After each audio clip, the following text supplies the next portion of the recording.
అందరికీ నమస్కారం. ఈరోజు కథ ప్రేమ ఎంత మధురం, ఎపిసోడ్ 240 అనుకోని ఆపద. ఇక స్టోరీకి వెళ్తే, స్నేహ తన మాటలను పట్టించుకోకుండా తన గదికి వెళ్తూ ఉండడంతో కోపం తెచ్చుకున్న రాజేశ్వరి, స్నేహ, నీకు మనుషులతో మర్యాదగా ప్రవర్తించడం రాదా? ఒకవైపు నేను ఇక్కడ మాట్లాడుతూ ఉండగానే నువ్వు వెళ్ళిపోతూ ఉన్నావంటే అర్థమేంటి అని అడిగింది. అప్పుడు స్నేహ వెనక్కి తిరిగి, ఆంటీ, నేను మీకు చాలా రెస్పెక్ట్ ఇచ్చాను, క్షమించమని కూడా చెప్పాను. కానీ మీరు ఎక్కువ కోపం తెచ్చుకుంటున్నారు. అందుకే నేను ఇంకా మీ ఎదురుగా ఉంటే మీ కోపం పెరిగిపోయి మీ హెల్త్ పాడవుతుందని నాకు భయంగా ఉంది. కాబట్టి నేను దూరంగా ఉండటమే మంచిది అని చెప్పి పైకి వెళ్ళిపోయింది స్నేహ. వెళ్తున్న ఆమె వైపు చూసి రాజేశ్వరి కోపంతో పళ్ళు కొరకడం తప్ప ఏం చేయలేక సోఫాలో కూర్చుండిపోయింది. సాయంత్రం 8 గంటలు అవుతూ ఉండగా రాజేశ్వరి ఉన్న రూమ్కి వెళ్ళిన అన్నపూర్ణ డోర్పై చిన్నగా తట్టి లోపలికి వెళ్ళింది. అప్పటికే రాజేశ్వరి ఫ్రెష్ అయ్యి సోఫాలో కూర్చొని టీవీ ఆన్ చేసింది. అన్నపూర్ణమ్మ లోపలికి వెళ్ళి, మేడం, డిన్నర్ టైం అయింది, మీకోసం టేబుల్పై డిన్నర్ రెడీగా ఉంది, రండి మేడం అని పిలిచింది. స్నేహపై కోపంగా ఉన్న రాజేశ్వరి ఆ డిన్నర్ తనకొద్దని చెప్పాలనుకుంది.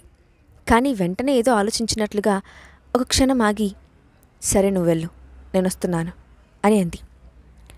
ఇప్పుడు స్నేహ తప్పకుండా టేబుల్ దగ్గరికి వస్తుంది కాబట్టి ఆమెతో గట్టిగా మాట్లాడడానికి మరొక అవకాశం దొరుకుతుంది అని అనుకుంది రాజేశ్వరి. ఆ ఉద్దేశంతోనే ఆమె డైనింగ్ టేబుల్ దగ్గరికి వచ్చింది. కానీ అక్కడ ఎవరూ లేకపోవడంతో ఆమె అన్నపూర్ణ వైపు చూసి, మీ మేడం ఎక్కడికి వెళ్ళింది, ఎందుకు దిగి రాలేదు, వెళ్ళి పిలుచుకురండి అని అంది.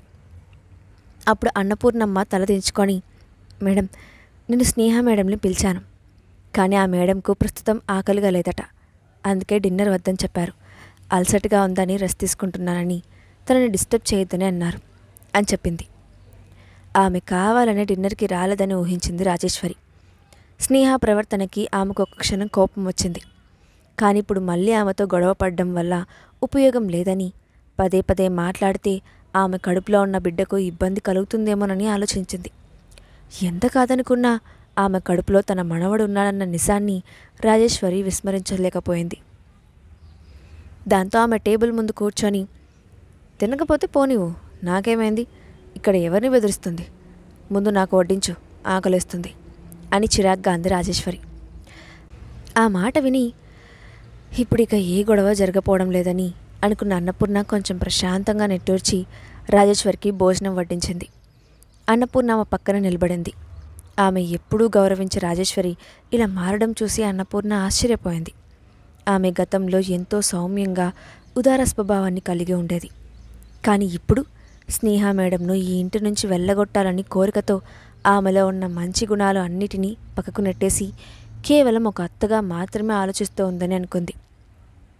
తన కొడుకుపై చాలా ప్రేమ చూపించే రాజేశ్వరి తన కొడుకు ప్రేమించిన అమ్మాయిని ఎందుకు అంగీకరించలేకపోతోందో ఆమెకు అర్థం కాలేదు.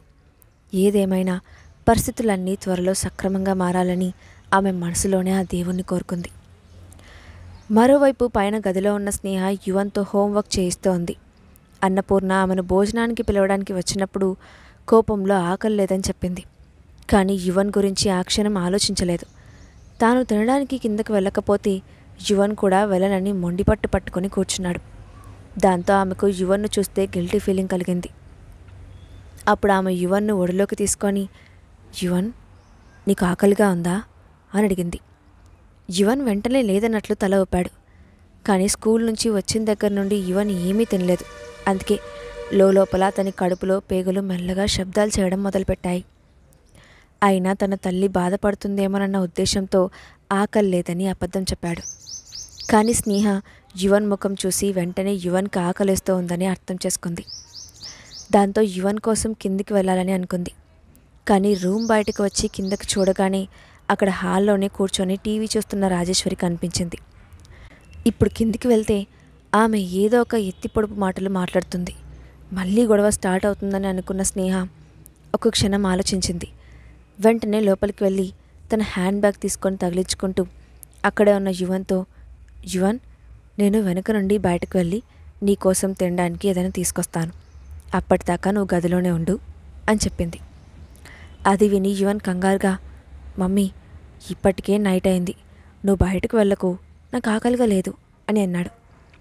ఆ మాటకు స్నేహ నవ్వి, టైం 10 అయ్యింది యువన్, మన స్ట్రీట్ కార్నర్లో రెస్టారెంట్ ఉంది కదా, అక్కడి నుండి ఏదో ఒకటి తెస్తాను, వెంటనే వస్తాను అని అంది. అయినా యువన్ ఒప్పుకోకుండా, నువ్వు డాడీకి కాల్ చేసి వచ్చేటప్పుడు తినడానికి ఏదైనా తీసుకురమ్మని చెప్పు, డాడీ తీసుకొస్తాడు అని అన్నాడు యువన్. డాడీకి ఈరోజు ఆఫీస్లో చాలా వర్క్ ఉందని లేట్గా వస్తానని చెప్పాడు యువన్. అందుకే ఇప్పుడు మనం డాడీని డిస్టర్బ్ చేయకూడదు, అయినా నువ్వు కంగారు పడకు, నేను వెంటనే వచ్చేస్తాను అని చెప్పి యువన్ను గదిలోంచి మెల్లగా కిందకు దిగింది. టీవీ చూస్తున్న రాజేశ్వరి కిందకు వచ్చిన స్నేహను గమనించలేదు. దాంతో స్నేహ వెనుక ఉన్న డోర్ నుండి బయటకు వెళ్ళింది. కానీ ఆమె తన ఫోన్ను బెడ్రూమ్లోనే మర్చిపోయింది. దాన్ని యువన్ కూడా గమనించలేదు. బయటకు వెళ్ళిన తర్వాత స్నేహ మెల్లగా నడుచుకుంటూ ఇంపీరియల్ ప్యాలెస్కు దూరంగా ఉన్న రెస్టారెంట్ దగ్గరికి వెళ్ళింది. కానీ అప్పటికే ఆ రెస్టారెంట్ క్లోజ్ చేశారు. దాంతో ఆమె నిరాశపడుతూ ఇప్పుడు ఏం చేయాలి అని అనుకుంది. యువన్ ఆకలితో ఉన్నాడన్న విషయం గుర్తుకు రావడంతో ఆమెకు ఒట్టి చేతులతో వెనక్కి వెళ్ళడానికి మనసు ఒప్పుకోలేదు. దాంతో ఇంకొంచెం ముందుకు వెళ్తే ఏదైనా దొరుకుతుందేమోనని నడుస్తూ వెళ్ళడం మొదలుపెట్టింది. మెయిన్ రోడ్డుపై ఎలాంటి రెస్టారెంట్స్ కానీ ఫుడ్ స్టార్ట్స్ కానీ లేకపోవడంతో ఆమె తనకు తెలియకుండానే చిన్న చిన్న సందుల్లోకి తిరగడం మొదలుపెట్టింది. చాలా మలుపులు తిరిగిన తర్వాత ఆమెకు అప్పుడే క్లోజ్ చేయబోతున్న స్ట్రీట్ ఫుడ్ బండి కనిపించడంతో వెంటనే హడావిడిగా వెళ్ళి అతన్ని క్లోజ్ చేయకుండా ఆపి యువన్కి ఇష్టమైన ఫుడ్ను ప్యాక్ చేయించుకుంది. ఆమె ఇచ్చిన డబ్బు తీసుకొని వెంటనే షాప్ క్లోజ్ చేసి ఆ వ్యక్తి కూడా అక్కడి నుండి వెళ్ళిపోయాడు. స్నేహ కూడా సంతోషంతో కొంచెం లేట్ అయినా పర్వాలేదు, యువన్కి నచ్చిన ఫుడ్ తీసుకున్నాను, ఇప్పుడు కడుపు నిండా తింటాడు అని అనుకొని వెనక్కి తిరిగి నడవడం మొదలుపెట్టింది. కానీ కాసేపటి తర్వాత ఆమె ఏ సందులో నుండి ఎటువైపు తిరిగిందో మర్చిపోయింది. దాంతో ఒకసారి చుట్టూ చూసింది. ఆ ప్రదేశం ఇంతకుముందు ఎప్పుడూ వచ్చినట్లు అనిపించకపోవడంతో ఆమెలో కంగారు మొదలైంది. వెంటనే ఫోన్ తీసి అక్షయ్కి కాల్ చేయాలని అనుకుంటూ హ్యాండ్ బ్యాగ్లో ఫోన్ కోసం వెతికింది. కానీ హడావిడిలో తన ఫోన్ కూడా తీసుకురాలేదని ఆమెకు గుర్తొచ్చింది. దాంతో ఇక చేసేదేం లేక మెల్లగా నడవడం మొదలుపెట్టింది. రోజు మెయిన్ రోడ్డుపై ఆఫీస్కి వెళ్ళడం అలవాటు అవడంతో సందులో నుండి ఆమెకు ఇంపీరియల్ ప్యాలెస్కి వెళ్ళడానికి దారి తెలియలేదు. అప్పటికే బాగా రాత్రి అవడంతో రోడ్డుపై జనాలు కూడా ఎవరూ కనిపించడం లేదు. ఎటువైపు వెళ్లాలో తెలియకపోవడంతో ఆమె పరిస్థితి మరింత కష్టంగా మారింది. లేట్ అయితే యువన్ నా కోసం కంగారు పడతాడు, అలాగే అక్షయ్ తిరిగి వచ్చేసరికి నేను ఇంట్లో లేకపోతే ఇంట్లో జరిగిన ఏదో గొడవ వల్ల నేను వెళ్ళిపోయానని అనుకోవచ్చు అని అనేక రకాలుగా ఆలోచించడం మొదలుపెట్టింది. అది ఊరి చివరి ప్రదేశం కావడంతో అక్కడక్కడ విసిరేసినట్లుగా ఇల్లు కనబడుతూ ఉన్నాయి. దాదాపు ఆ రోడ్డు మొత్తం నిర్మానుష్యంగా ఉంది. చిమ్మ చీకట్లు కమ్ముకున్నాయి. దూరం నుండి కీచురాలు శబ్దంతో పాటు అప్పుడప్పుడు అరుపులు కూడా వినపడుతూ ఉండడంతో స్నేహలో భయం మొదలైంది. ప్రస్తుతం ఆమె ఎక్కడ ఉందో తనకు సరిగ్గా తెలియడం లేదు. పైగా నడిచి నడిచి అలసిపోవడంతో ఆమెకి ఎక్కడైనా కూర్చొని రెస్ట్ తీసుకోవాలని అనిపించింది. తన కోసం త్వరగా అక్షయ్ రావాలని కోరుకుంది. అతను తప్పకుండా వస్తాడని తనకు తానే చెప్పుకుంటూ మెల్లగా అడుగులో అడుగు వేస్తూ ముందుకు నడుస్తోంది. ఆ చీకటిలో ఆమెకు తెలియకుండానే భయం ఆమెను చుట్టుముడుతోంది. ఇంతలో రోడ్డు పక్కనే సిమెంట్ బెంచ్ కనడంతో వెంటనే ఆయాసంగా వెళ్ళి దానిపై కూర్చొని 2 కాళ్ళు ముడుచుకుంది. మరోవైపు ఇంట్లో ఉన్న యువన్ తల్లి కోసం ఆత్రంగా ఎదురుచూస్తూ ఉన్నాడు. ఆమె వెళ్ళి చాలాసేపు అయినా ఇంకా తిరిగి రాకపోవడంతో యువన్లో కంగారు మొదలైంది. వెంటనే మమ్మీకి ఫోన్ చేయాలని అనుకుంటూ హడావిడిగా గదిలో నుండి హాల్లోకి రావడానికి మెట్లు దిగడం మొదలుపెట్టాడు. కానీ హాల్లో కూర్చొని ఉన్న రాజేశ్వర్ని చూడగానే అతని అడుగులు అక్కడే ఆగిపోయాయి. బిక్కుమిక్కుమంటూ కదలకుండా అక్కడే నిలబడ్డాడు. ఆమె ఎప్పుడు తనని ఇంట్లో నుంచి వెళ్ళగొట్టడానికి చూస్తూ ఉంటుందని యువన్కి తెలుసు. దాంతో ఆమె ముందుకు వెళ్ళాలంటే యువన్కి భయం వేసింది. అయినా తన తల్లి ఎక్కడుందో తెలుసుకోవాలని బలంగా అనుకున్నాడు యువన్. అందుకే వెనక్కి తిరిగి వెళ్లకుండా ముందుకు నడవడానికి నిశ్చయించుకొని బలవంతంగా మెట్లు దిగి ముందుకు నడిచాడు. యువన్ అడుగుల శబ్దం అక్కడే ఉన్న రాజేశ్వర్కి అతి దగ్గరగా వినిపించడంతో ఆమె డిస్టర్బ్ అయినట్లుగా తల తిప్పి చూసింది. అక్కడ కనిపించిన యువన్ను చూడగానే ఆమె ముఖం మారిపోయింది. దాంతో మెల్లగా, ఏంటి ఇలా కిందకి వచ్చావు అని అడిగింది.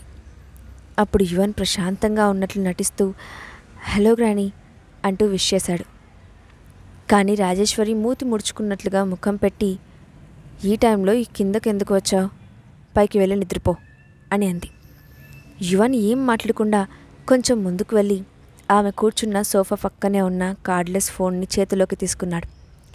అది చూసిన రాజేశ్వరి వెంటనే, ఇప్పుడు నీకు ఫోన్తో ఏం పని అని అంది. నిజానికి యువన్ అక్షయ్కి ఫోన్ చేసి తన గురించి చెప్పడానికే ఆ ఫోన్ తీసుకుంటున్నాడని అనుకుంది. ఒకవేళ విషయం వాళ్ళ సైడ్ నుంచి ముందుగా చెప్తే అక్షయ్ తనను తప్పుగా అనుకుంటాడని ఊహించుకున్న రాజేశ్వరి, నీ చేతిలో ఫోన్ ఇలా ఇవ్వు అని సీరియస్గా అడిగింది. కానీ యువన్ ఫోన్ గట్టిగా పట్టుకున్నాడు. అది చూసిన ఆమె, నువ్వు చిన్నపిల్లాడివి, నీకిప్పుడు ఫోన్ ఎందుకు? నీ ఏజ్ పిల్లలు ఫోన్తో ఆడకూడదు, ముందు ఫోన్ ఇలా ఇచ్చేసి నువ్వు వెళ్ళి పడుకో అని అంది. అప్పుడు యువన్ తల అడ్డంగా ఊపుతూ, గ్రాని, నేను ఒక ఫోన్ చేసుకోవాలి, ఆ తర్వాత నేను ఫోన్ తీసుకొస్తాను, ఓకేనా అని అన్నాడు. తన తల్లి బయటకు వెళ్ళిందని ఆమెకు తెలిస్తే ఆమె తనను ఖచ్చితంగా కోప్పడుతుందని ఫోన్ ఇవ్వదని అనుకున్న యువన్ భయంగా ఆమె వైపే చూస్తూ నుంచున్నాడు. అప్పుడు ఆమె యువన్ వైపు కోపంగా చూస్తూ, ఫోన్తో నీకేం పని, ఇలా ఇవ్వు అంటూనే తన చేతిలో ఉన్న ఫోన్ లాక్కోబోయింది. కానీ యువన్ తన చేతిలో నుండే ఫోన్ను ఆమెకు దొరకకుండా వెనక్కి జరిగాడు. వెంటనే రాజేశ్వరి కోపంగా, యువన్, నాతో ఆడుకోకు, మర్యాదగా ఫోన్ ఇలా ఇవ్వు అని చెప్తూనే వెళ్ళి యువన్ చేతిని పట్టుకొని వెంటనే ఫోన్ లాక్కుంది. ఒక్క క్షణంలో తన చేతిలోని ఫోన్ మాయమైపోవడంతో నిస్సహాయంగా అటువైపు చూశాడు యువన్. వెంటనే ఫోన్ తిరిగివ్వమని అడగాలనుకున్నాడు. కానీ తన ఈగో అడ్డుపడడంతో ఆమెను ఒక్క మాట కూడా అడగకుండా పెదాలు కొరుకుతూ మొండిగా అక్కడే నుంచున్నాడు. యువన్ను ఆ పరిస్థితుల్లో చూసిన రాజేశ్వరికి మరింత కోపం వచ్చినట్లయింది. చిన్నప్పుడు తన కొడుకు అక్షయ్ కూడా అంతే, ఎవరితో మాట్లాడకుండా మౌనంగా నుంచొని మొండిగా చూసేవాడు. అది గుర్తుకు రాగానే ఒక క్షణం పాటు తండ్రి కొడుకులిద్దరూ ఒకేలా ఉన్నారని అనుకోకుండా ఉండలేకపోయింది రాజేశ్వరి. కానీ అంతలోనే వాళ్ళిద్దరూ నిజంగా బ్లడ్ రిలేషన్ ఉన్న తండ్రి కొడుకులు కాదని గుర్తొచ్చింది. దాంతో ఆమె తన కోపాన్ని కంట్రోల్ చేసుకుంటూ, నువ్వు ఇక పైకి వెళ్ళు అని గట్టిగా చెప్పింది. ఇక ఏం చేసినా అమ్మ ఫోన్ ఇవ్వదనే అర్థం కావడంతో యువన్ మౌనంగా పైకి వెళ్ళాడు. వెంటనే అన్నపూర్ణమ్మ దగ్గరికి వెళ్ళాలని ఆలోచన వచ్చింది. కానీ ఆమె ఎక్కడుందో యువన్కి కనిపించలేదు. ఎంతసేపటికి స్నేహ తిరిగి రాకపోవడంతో మరింత ఆందోళనకు గురయ్యాడు యువన్. చాలాసేపటి తర్వాత ఇంటికి తిరిగి వచ్చాడు అక్షయ్. అప్పటికే అర్ధరాత్రి దాటిపోయింది. ఆఫీస్లో ఊపిరి తీసుకునే తీరిక కూడా లేనట్లుగా ఓవర్ టైం పనిచేయాల్సి వచ్చింది. అక్షయ్ ఇంట్లోకి అడుగు పెట్టేటప్పటికీ రాజేశ్వరి రెస్ట్ తీసుకోవడానికి తన గదిలోకి వెళ్ళిపోయింది.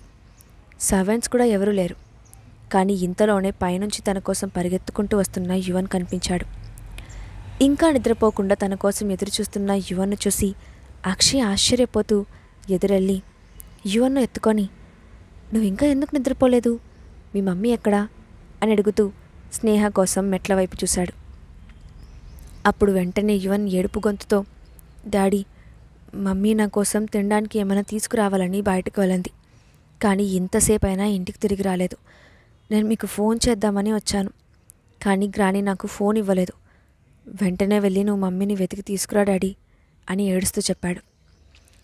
తినడానికి ఏమైనా తీసుకురావడానికి వెళ్ళిందా? ఎప్పుడు వెళ్ళింది? ఎంతసేపు అయింది? గ్రాని ఎక్కడా? ఇక్కడే ఉందా అని అడిగాడు అక్షయ్. అప్పుడు యువన్ తల ఊపుతూ, అవును డాడీ, గ్రాని వచ్చింది, మమ్మీని తిట్టింది. అందుకే మమ్మీ నైట్ డిన్నర్ చేయలేదు, నేను కూడా చేయలేదు. కానీ మమ్మీ నాకు ఆకలేస్తుందని చెప్పి బయట నుంచి ఏదైనా తీసుకురావడానికి వెళ్ళింది. అయినా ఇంకా తిరిగి రాలేదు. మమ్మీ వెళ్ళి చాలా టైం అయిపోయింది అని చెప్పి రాగాలు తీసి ఏడుస్తూ, ఇదంతా నా వల్ల జరిగింది డాడీ, నేను ఆకలేస్తుందని మమ్మీకి చెప్పకుండా ఉండాల్సింది. ఇప్పుడు మమ్మీకి ఏమై ఉంటుంది, మమ్మీ ఎక్కడికి వెళ్ళింది అంటూ ప్రశ్నల మీద ప్రశ్నలు అడుగుతూ బాధపడడం మొదలుపెట్టాడు. యువన్ కంటి నుండి కన్నీళ్లు రాలిపోతున్నాయి. అది చూసిన అక్షయ్ యువన్ను ఓదారుస్తూ, బాధపడుకో, నేను ఇప్పుడే వెళ్ళి మమ్మీని వెతుకుతాను, తప్పకుండా మీ మమ్మీని ఇంటికి తీసుకొస్తాను అని చెప్పి వెంటనే అన్నపూర్ణమ్మ గదికి వెళ్ళి డోర్ తట్టి ఆమె బయటకు రాగానే విషయం చెప్పి యువన్ను అన్నపూర్ణమ్మకు అప్పగించాడు. ఆ తర్వాత వెంటనే ఇంట్లో నుంచి బయటకు వెళ్ళబోతూ ముందుగా స్నేహ ఫోన్కి కాల్ చేశాడు. ఆమె ఫోన్ రింగ్ అవుతున్న సౌండ్ రావడంతో సంతోషంతో ఆమె ఫోన్ లిఫ్ట్ చేయడం కోసం వెయిట్ చేస్తూ ఉన్నాడు. కానీ ఇంతలో ఆ రింగ్ టోన్ తనకు దగ్గరలోనే వినిపిస్తున్నట్లు అనిపించడంతో వెంటనే వెనక్కి తిరిగి ఆ ఫోన్ రింగ్ వినిపిస్తున్న వైపు వెతుక్కుంటూ వెళ్ళాడు. రాత్రి టైంలో హాల్ అంతా నిశ్శబ్దంగా ఉండడం వల్ల ఆ రింగ్ టోన్ పెద్దగా వినిపించింది. అందుకే అతను ఈజీగా దాన్ని వెతుక్కుంటూ గదిలోకి వెళ్ళగలిగాడు. అక్కడ క్యాబినెట్పై ఫోన్ కనిపించడంతో ఆమె ఫోన్ మర్చిపోయి వెళ్ళిందని అర్థం చేసుకున్నాడు. దాంతో అతను డిసప్పాయింట్గా ఫోన్ కట్ చేసి మళ్ళీ వెంటనే ఒక క్షణం ఆలోచించి త్రిపాఠికి కాల్ చేశాడు. అతనికి విషయం చెప్పి తన మనుషులతో విల్లా చుట్టుపక్కల ప్రదేశాలను వెంటనే వెతికించమని చెప్తూనే అతను కూడా వెతకడానికి బయటకు వెళ్ళాడు అక్షయ్. అర్ధరాత్రి చీకట్లో మిగిలిపోయిన స్నేహ పరిస్థితి ఏమవుతుంది? అక్షయ్ స్నేహాను కనిపెట్టగలడా? లేక ఈ సంఘటన వల్ల రాజేశ్వరి అక్షయ్ల మధ్య దూరం పెరగబోతోందా? నెక్స్ట్ పార్ట్లో చూద్దాం. Thanks for watching.